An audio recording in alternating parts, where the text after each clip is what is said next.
গাড়িটা একটু সরাই দেন, গাড়ি কার কোম্পানি লোক করে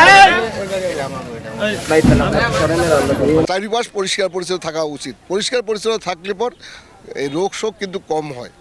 এবং এই পরিষ্কার পরিচ্ছন্নতা থেকে একটা জিনিস মনে করবেন যে আপনার নিজের ভিতরে যদি কোনো অপরিষ্কার থাকে তাও যেন মুক্ত হয়।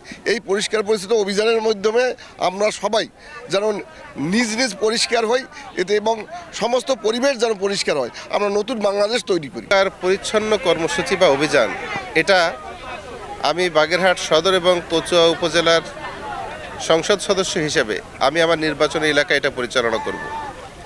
আমি মনে করি প্রত্যেকটি সংসদীয় আসনের এই কর্মসূচি তারা পালন করবে।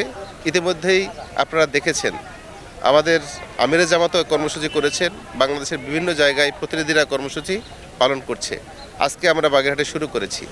মাসব্যাপী কর্মসূচির মধ্যে হাসপাতাল, কোর্ট চত্বর, বিভিন্ন সরকারি অফিস আদালত, শিক্ষা প্রতিষ্ঠান, মসজিদ মাদ্রাসার আঙিনা এবং পৌরসভার বাজার বা ড্রেনেজ যেখানে অবরুদ্ধ আছে বা ময়লা আবর্জনা আটকে গিয়েছে, এই সব জায়গায় আমরা পরিষ্কার করার জন্য পদক্ষেপ গ্রহণ করেছি।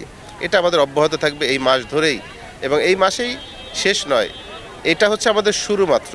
এভাবে সারা বছরব্যাপী আমাদের পরিচ্ছন্ন অভিযান চলতে থাকবে, যাতে করে জনজীবনের স্বস্তি ফিরে আসে, ময়লা আবর্জনা মুক্ত তারা থাকতে পারে, তারা যেন ভালো পরিবেশে বসবাস করতে পারে।